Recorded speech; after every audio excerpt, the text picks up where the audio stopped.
सो हे welcome viewers, स्वागत है आपका एक नई वीडियो में। मैं आपसे एक क्वेश्चन करना चाहता हूँ कि जब भी आप मार्केट में कोई फूड प्रोडक्ट परचेस करने जाते हैं, तब क्या आप उस फूड प्रोडक्ट की इंग्रेडिएंट लिस्ट चेक करते हैं? अगर करते हैं तो फिर वेरी गुड, और अगर नहीं करते हैं तो इस वीडियो में मैं आपके साथ कुछ ऐसी चीज़ें शेयर करने वाला हूँ जिसके बाद आप जब भी कोई फूड प्रोडक्ट परचेस करने जाएंगे तब आप उसकी इंग्रेडिएंट लिस्ट को चेक करना बिल्कुल भी नहीं भूलेंगे। So without any further delay, let's start the video.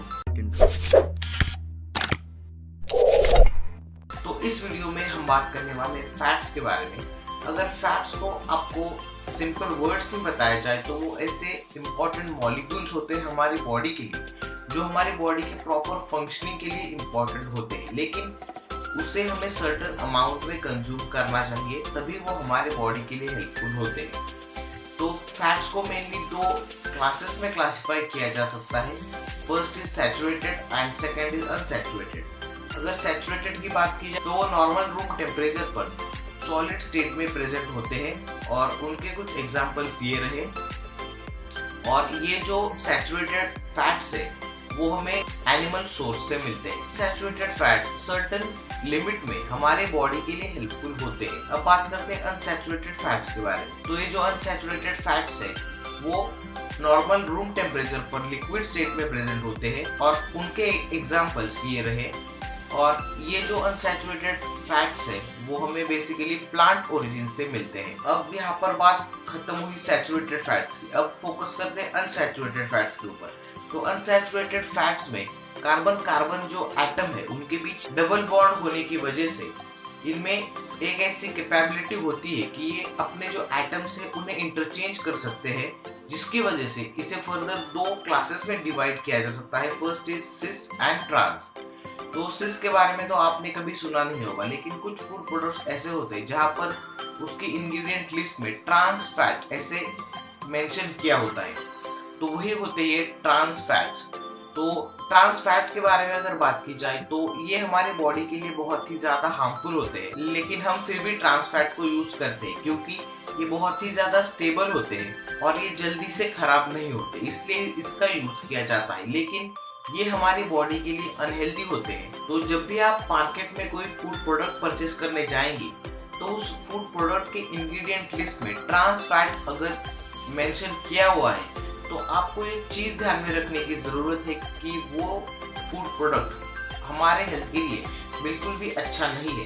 तो अनसैचुरेटेड फैट्स में ट्रांस फैट हमारे बॉडी के लिए हार्मफुल होते हैं। तो ऐसे ट्रांस फैट जिस फूड प्रोडक्ट में है वो आपको परचेज बिल्कुल भी नहीं करने, ये चीज आपको ध्यान में रखनी है। अब बात करते हैं कि ये ट्रांस फैट आखिर प्रिपेयर कैसे किए जाते हैं। तो जब अनसैचुरेटेड फैट्स को पार्शियली हाइड्रोजनेट किया जाता है, मतलब जब उसमें हाइड्रोजन एटम ऐड किए जाते हैं, तब उसकी वजह से ये लिक्विड स्टेट में प्रेजेंट होने वाले unsaturated fats semi solid form में कन्वर्ट हो जाते हैं। तो इस प्रोसेस से तैयार किए जाते हैं ट्रांस फैट। तो कुछ ऐसे फूड प्रोडक्ट्स हैं जिनमें पार्शियली हाइड्रोजनेटेड ऐसे वर्ड्स का इंग्रेडिएंट लिस्ट में यूज किया जाता है।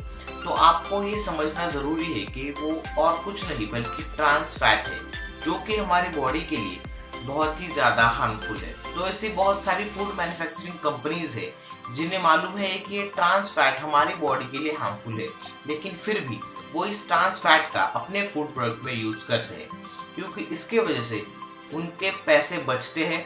और ये जो ट्रांस फैट होते हैं वो बहुत ही ज्यादा स्टेबल होते हैं और ये जल्दी से खराब नहीं होते, इसलिए ये जो बड़ी बड़ी कंपनीज है वो अपने फूड प्रोडक्ट में इन ट्रांस फैट को यूज करती है। अब जानते हैं कि ट्रांस फैट के डिसएडवांटेजेस क्या क्या है। तो ट्रांस फैट को अगर हम बहुत ही ज्यादा कंज्यूम करते हैं तो इसकी वजह से हमें हार्ट से रिलेटेड डिजीजेस अराइज हो सकते हैं। तो FSSAI के नोटिफिकेशन के अकॉर्डिंग अब इंडिया में ये जो ट्रांस फैट की फूड प्रोडक्ट में जो लिमिट है 3% रखी है from January 1, 2021 and from January 1, 2022 ये जो ट्रांस फैट की वैल्यू है वो अप टू 2% करने का उनका मोटो है, और ये FSSAI ने बहुत ही अच्छा डिसीजन लिया है। अब बात करते हैं कि ट्रांस फैट किस तरह हमारी बॉडी के लिए हार्मफुल है। तो जब हम ट्रांस फैट को कंज्यूम करते हैं तो ये हमारी बॉडी के अंदर LDL लो डेंसिटी लिपोप्रोटीन की वैल्यू को इंक्रीज करते हैं, जो कि बैड कोलेस्ट्रॉल होता है, और डिक्रीज करते हैं HDL लेवल को, हाई डेंसिटी लिपोप्रोटीन, जो कि एक गुड कोलेस्ट्रॉल है। तो इस बैड कोलेस्ट्रॉल की वैल्यू हमारे बॉडी के अंदर इंक्रीज होने की वजह से हमें हार्ट रिलेटेड डिजीजेस, स्ट्रोक, ऐसे बहुत सारे डिजीजेस को फेस करना पड़ता है। तो इसी की वजह से ये ट्रांस फैट हमारे बॉडी के लिए हार्मफुल है। अब बात करते हैं कि ये ट्रांस फैट किन फूड प्रोडक्ट्स में प्रेजेंट होते हैं। पोटैटो चिप्स के जो पैकेट्स होते हैं उनमें ये ट्रांस फैट प्रेजेंट होते हैं। कोई भी ऐसी फ्राई की हुई चीज जो बहुत ही ज्यादा दिन से प्रिजर्व की हुई है उनमें ट्रांस फैट प्रेजेंट होते हैं। तो फ्राई किए हुए पोटैटो चिप्स, फास्ट फूड, तो ऐसे बहुत सारे फूड प्रोडक्ट्स हैं जिनमें ये ट्रांस फैट प्रेजेंट होते हैं। तो आई होप आपको ये समझ में आ गया होगा कि ये फैट्स हमारे बॉडी के लिए कौन से फैट्स अच्छे हैं और कौन से फैट हमारे बॉडी के लिए हार्मफुल है। तो आज की वीडियो के लिए बस इतना ही। फिर मिलते हैं ऐसे किसी एक नए वीडियो में।